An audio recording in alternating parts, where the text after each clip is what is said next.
이제 오늘부터 고린도전서 말씀을 강의하도록 하겠습니다. 고린도전서 1장 1에서 3절까지 말씀입니다. 신약성경, 제가 성경으로 262페이지가 되겠습니다. 고린도전서 1장 1에서 3절까지 말씀 우리 합독하도록 하겠습니다. 하나님의 뜻을 따라 그리스도 예수의 사도로 부르심을 받은 바울과 형제 소스데네는 고린도에 있는 하나님의 교회 곧 그리스도 예수 안에서 거룩하여지고 성도라 부르심을 받은 자들과 또 각처에서 우리의 주 곧 그들과 우리의 주 되신 예수 그리스도의 이름을 부르는 모든 자들에게 하나님 우리 아버지와 주 예수 그리스도로부터 은혜와 평강이 있기를 원하노라. 아멘. 할렐루야. 변함없이 사랑하시는 주님의 그 사랑 안에 머무는 여러분들은 참 복된 인생이고요. 하나님 가장 기뻐하시는 예배에 최선을 다하는 여러분들은 승리자임을 믿으시기 바랍니다. 자, 오늘부터 고린도서 강의를 이제 새롭게 시작하도록 하겠습니다. 고린도전서는 16장으로 되어 있고 고린도후서는 13장으로 되어 있어서 모두 29장으로 되어 있습니다. 고린도 이 지역은 고대 그리스의 도시로서 항구 도시입니다. 그리고 아테네로부터는 약 60km 정도 떨어져 있고 서쪽에 위치하며 매우 부유한 상업도시였습니다. 이 시대 부유한 상업도시였으니 얼마나 타락한 도시였겠습니까? 사도행전 18장에 보면 바울은 2차 전도여행 때 고린도에 1년 6개월을 머물게 됩니다. 그러면서 안식일마다 회당에서 복음을 전하였고요. 그리고 유대인들의 핍박이 있을 때에는 회당 옆에 있었던 디도, 그것도 우리 사도 바울은 자식처럼 사랑했던 디도, 바로 디도 유스도의 집에서 복음을 전했고요. 자, 그것이 바로 고린도 교회의 시작이 되었습니다. 고린도전서 마지막 16장 8에서 9절에 보면 바울은 이 본 서신을 쓸 때 에베소에 있었고 광대하고 유효한 문, 곧 전도의 문이죠. 이 전도의 문이 열리고 있다라고 고백하였습니다. 하지만 대적하는 자가 참 많았어요. 그러니까 전도의 길이 쉽게 열리진 않았다는 것이지요. 참 어렵다라는 거예요. 교회가 성장할 때는 그렇습니다. 언제나 고난과 시련이 함께 온다라는 거예요. 예수를 믿으면 일이 잘 풀릴 줄 알았는데 참 어려움 가운데 정말 이 믿음 붙들고 나가려 하는데 신기하니만큼 이 시련과 고난이 닥친다는 말이에요. 약한 영들이 우리 참 불신자로 살던 자가 예수를 구주로 고백하며 믿음으로 살아가는 것을 내버려 두겠습니까? 더 악랄하게 그들이 공격할 것입니다. 그런데 이때 바로 이 신앙을 지킬 때 우리의 신앙은 성장하게 될 것이고요. 그리고 교회는 성장하게 된다는 것입니다. 고린도전서의 특징적 주제는 교회의 문제들입니다. 이 서신에서 다루는 이 문제들을 본다면 교회 안에 분쟁과 파당을 짓는 문제들, 음행한 회원들을 어떻게 포용해야 되는 것인지, 그리고 그들을 권징하고 성도를 또 법정에 소송되었을 때 이 법정에서 세우는 그런 문제들, 그리고 우상 제물과 그리고 우상 숭배에 대해서 여자의 머리에 이 수건을 써야 되는지 말아야 되는지 이런 문제들도 있었고요. 성찬의 문제, 그리고 성령의 은사와 방언과 예언에 대해서, 부활과 또 헌금 문제에 대해서도 교회 안에 그러니까 전반적인 문제가 이 고린도전서에 다 기록되어져 있단 말입니다. 그러니까 우리가 교회에서 여러 가지 또 당하는 문제들을 우리가 한번 말씀을 통해서 깨닫기 위해서는 이 고린도전서를 빼놓을 수가 없는 거예요. 우리가 하나하나 이제 앞으로 쭉 강의를 통해서 이런 문제들을 어떻게 해결해야 되는 것인지 주의 뜻을 발견할 수 있게 되기를 간절히 빌고 소망합니다. 그렇습니다. 그렇기 때문에 이 본 서신은 당시 고린도 교회뿐만 아니라 고린도뿐만 아니라 후대 모든 교회들에게도 적용되는데 전혀 문제가 없고요. 그리고 오늘날 우리에게도 많은 교훈을 주는 바로 하나님의 말씀입니다. 앞으로 강의 말씀을 통하여서 여러분들 더욱더 참 우리 건강한 교회로 그리고 건강한 성도로 그렇게 세워져 갈 수 있게 되기를 주님의 간절히 축원합니다. 오늘 보면 1에서 3절은 자 바로 문안 인사입니다. 예, 바울은 13권, 바울이 이 13권의 이 성경, 이 신학 성경을 기록하였는데요. 자신이 누구인지를 항상 밝혔습니다. 예, 사도 바울은 그러면서 이 서신을 읽게 된 모든 자들에게 또 중요한 것은 하나님의 평강을 빌어주었어요. 이것은 알파와 오메가입니다.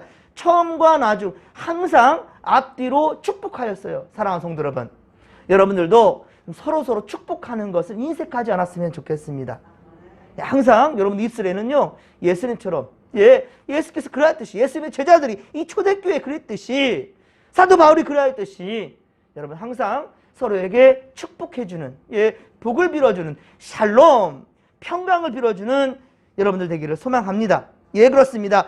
그런데 사실 초대교회 때 이 본인의 이름을 밝힌다는 것은 매우 위험한 일이었어요. 자, 왜냐하면 예수님께서는요 그들이 믿는 대상인 예수님이 십자가 매달려 돌아가셨거든요. 예, 죽어주셨습니다. 그리고 유대교의 공격과 로마의 박해도 참으로 어려운 때였습니다. 예, 참 무거운 이 십자가를 매는 것과 같았어요. 그러나 바울은 오직 복음을 위해서 목숨을 걸었다라는 것이지요. 항상 자신을 당당하게 밝히고 있단 말이에요. 지금은 예수님을 말한다고 해서 감옥에 가는 일 없잖아요. 그에 대해서 어떤 불이익을 당하는 신변의 위험을 당하는 내가 예수 믿는다는 것을 밝힌다고 하여서 전도를 한다 하여서 여러분들 쇠고랑 차는 일 없지 않습니까? 그런데도 우리가 얼마나 비겁합니까? 예, 참 예수를 입에 오르는 것도 상당히 불편하고 성경책을 끼고 교회를 향하는 것들도 왜 우리 당당하지 못하는지, 예수 믿으라 말하는 것이 왜 그렇게 어려운지. 예, 사랑하는 성도 여러분, 어디를 가든지 당당히 그리스도임을 밝힐 줄 아는 성도들 되기를 소망합니다. 가는 곳마다 주님의 이름으로 또한 그곳을 축복해 주십시오. 예, 모두에게 주님의 샬롬, 진정한 평강을 빌어줄 줄 아는 성도들 다 되기를 간절히 빌고 소망합니다. 오늘 보면 1절에 보면 사도 바울은 하나님의 뜻을 따라 라는 말을 합니다. 하나님의 뜻을 따라 사도로 부르심을 받았다라고 분명히 밝히고 있어요. 그렇습니다. 그가 사도가 된 것은 주님의 뜻을 따라 주님의 소원으로 주님께서 그렇게 전폭적인 택하심을 받았다. 주님의 택하심을 받은 자다. 바로 이것이 소명의식입니다. 여러분들, 주님께 내가 택함 받았다라는 거예요. 사도행전 9장에 보면 바울은 다메섹 도상에서 다메섹으로 향하는 그 길 위에서 부활하신 예수님을 경험하게 되지요. 그가 향했던 것은 무엇이었습니까? 이스라엘 땅도 아니에요.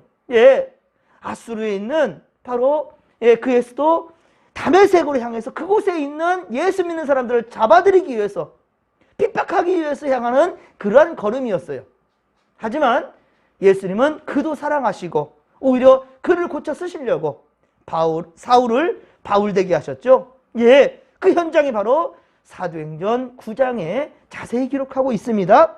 그분의 택하심을 받았다는 거예요. 그리고 사도 바울은 일평생을 오직 복음을 위해 달려간 사명자가 되었다라는 것이죠. 그의 인생은 예수님과 뗄 수가 없는 그런 인생이 되었단 말입니다.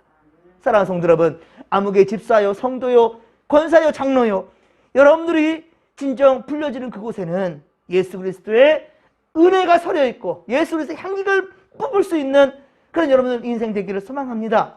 그리고 어딜 가든지 우리 진목교회가 여러분들을 통하여서 정말 자랑받게 되기를, 그렇게 인정받게 되기를 간절히 빌고 소망합니다. 우리가 예수를 택하고 교회를 택한 것 같지요? 내가 교회를 택한 것 같지요? 하지만 여러분들 성경에는 분명히 말씀하고 있습니다. 성경에 증거하는 것을 보면 요한복음 15장 16절 너무 잘 아는 말씀이에요. 너희가 나를 택한 것이 아니요 내가 너희를 택하여 세웠나니 이는 너희로 가서 열매를 맺게 하고 또 너희 열매가 항상 있게 하여 내 이름으로 아버지께 무엇을 구하든지 다 받게 하려 함이라. 할렐루야. 우리에게 복을 주시고자 하나님 우리를 택하여 세웠다라는 거예요. 예. 그리고 어디를 가든지 우리 열매가 항상 있게 하여서, 예, 정말로 많은 사람들에게 이 도전을 주게 하는 거예요. 저 사람 참 잘 되는구나. 저 사람에게 열매가 있는 것. 이것은 진정 예수 그리스도를, 예, 그렇게 믿고 잘 믿고 살기 때문에라는 것을 우리를 통해서 그렇게 증거될 수 있게 되기를 간절히 빌고 소망합니다. 하나님께서 우리를 택하여 세웠다라는 것이죠. 자, 이사야 43장 21절에도 말씀합니다.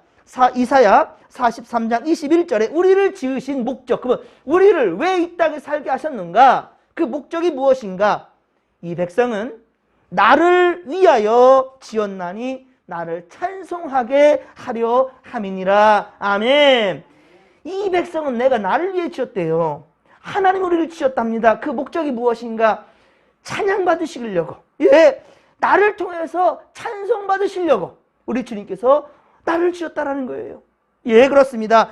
내가 하나님을 택하고 버릴 수 있는 그런 것이 아니라, 내가 택하기도 하고 버리는 것이 아니라 우리는 그분의 소유된 백성이라는 거예요. 주님의 소유라는 거예요. 소유된 백성이라 하나님은 우리의 생사화복을 주관하시며 그리고 오늘도 우리를 통해서 영광 받으시기를 원하신다라는 겁니다.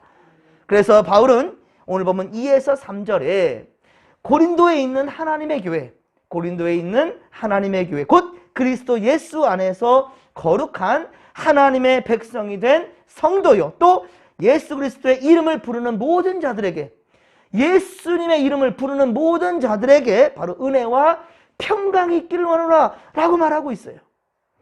사실 바울이 기록한 부분 가운데 성도, 즉 유대인으로서 예수를 영접한 자들과 또 각 처소에서, 즉 이방인이지만 예수의 이름을 부르는 모든 자들 구분짓지 않았습니다. 예, 지금 사도 바울은 구분짓는 듯하게 보이지만 결국 모든 이들에게 하나님의 은혜와 평강이 있기를 원한다는 거예요. 예, 딱딱 찍어서 말해서 구분짓는 것 같지만 결국은 어떻습니까? 하나님, 이 모두가 바로 하나님의 평강과, 예, 은혜가 있기를 바라는, 예, 바로 구원받은 백성들 모두가 되어야 된다라는 이 확실한 의지가 있기 때문에 사도 바울은 목숨을 걸고 복음의 사도가 된 것입니다. 그래서 로마서 1장 7절, 로마서 또한 역시 사도 바울이 기록하였죠.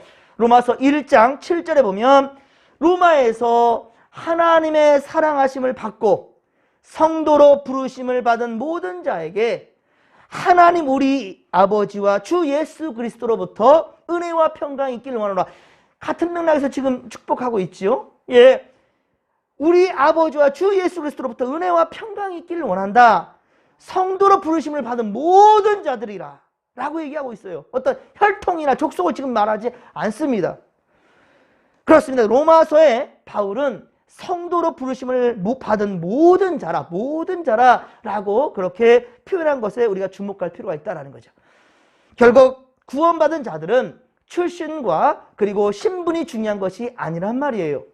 주님 안에 있다 한다면, 주님 안에 있다면, 주님의 이름을 부르는 자들이라 한다면 누구든지 구원받은 하나님의 백성이 될 수 있다라는 바로 그러한 기회가 열려져 있다라는 것을 말씀하고 있는 겁니다.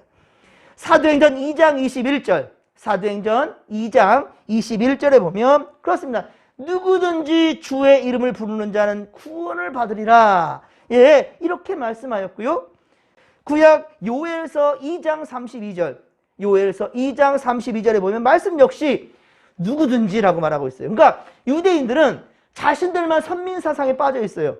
자신들만, 예, 바로 하나님의 백성이라고 얘기하고 있지만 요엘서 구약서에서도 분명히 이런 말씀이에요. 누구든지 여호와의 이름을 부르는 자는 구원을 얻으리라. 누구든지라는 말씀에 여러분들 절대로 놓치지 않기를 바랍니다. 이뿐이 아닙니다. 그저 구원받은 백성 그 이상의 하나님은요, 신분과 그리고 그런 지위도 우리에게 허락해 주셨어요. 예. 베드로전서 2장 9절, 베드로전서 2장 9절, 이 말씀 여러분들 너무 잘 아는 말씀이죠. 너희는 택하신 족속이요, 왕같은 제사장이요, 예, 거룩한 나라요, 그의 소유된 백성이니 이는 너희를 어두운 데서 불러내어 그의 기이한 빛에 들어가게 하신 이의 아름다운 덕을 선포하게 하려 하심이라. 할렐루야. 어두운 데 있는 우리의 인생을 주님께서 밝은 곳으로, 기이한 빛으로 인도하셨다는 거예요. 결국 우리가 궁극적으로 갈 곳이 바로 그 빛의 나라, 주님의 나라임을 믿으시기 바랍니다. 예, 때문에 지금 이 세상에 살아가지만 우리의 신분이 무엇인가, 우리의 소속이 어디인가, 바로 하나님 나라 백성이라는 거예요. 주님의 참다운 제자라는 거예요. 제자는 스스로 닮아가야 됩니다. 그렇습니다. 오늘도 우리는 예수를 닮아가기에 최선을 다하는 우리가 되기를 주님의 영광으로 축원합니다. 평강과 자유를 선포하기 위해서 그 귀한 생명을 걸고 복음을 전하였던 바로 사도 바울, 그리고 예수 그리스도, 그리고 그의 수많은 제자들, 목숨을 걸고 복음을 전했던 그들의 그 가치가 바로 우리의 생명을 살려내고 있다는 것. 그렇단다면 우리 또한 역시 우리와 우리 다음 세대, 우리 이 세상을 위하여서 우리 또한 역시 생명 살리는 역사에 귀 쓰임받는 자들이 되어야 되지 않겠습니까?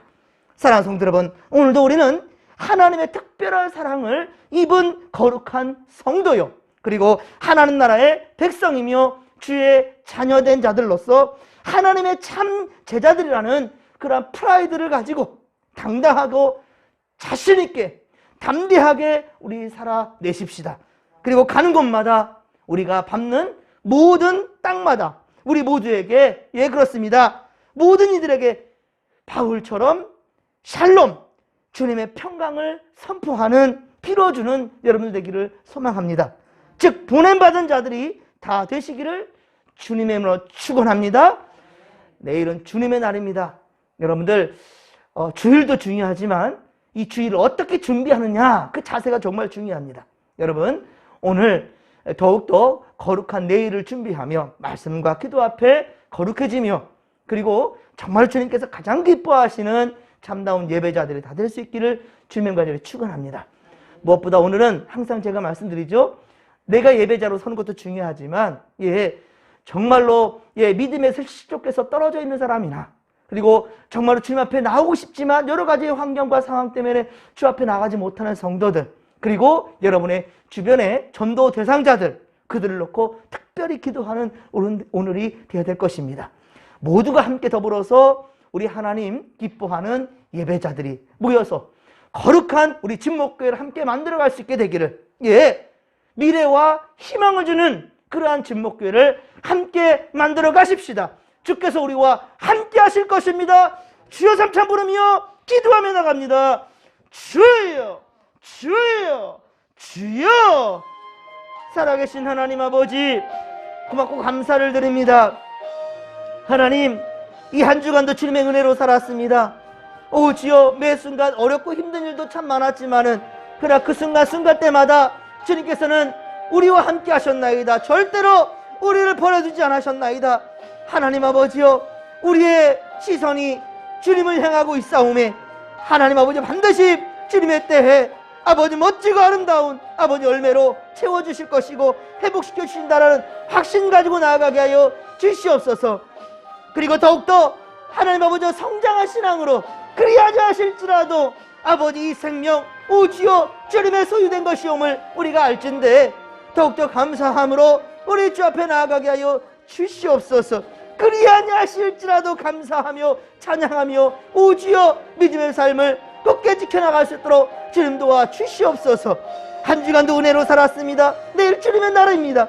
아버지 주님의 날, 아버지 내 소유 내 것으로 착각하며 살지 않게 하여 주시고 아버지 믿음으로 첫 단추를 깨며 하나님 아버지 정말 주님께서 가장 기뻐하시는 예배 공동체 아버지여 사랑 공동체 우리 진목교회 하나님 아버지여 미래와 희망을 주는 오주여 그러한 교회로 함께 만들어갈 수 있도록 도와주옵소서. 생명 살리는 역사 위에 우리를 귀하게 사용하여 주시옵소서. 함께하여 주옵소서.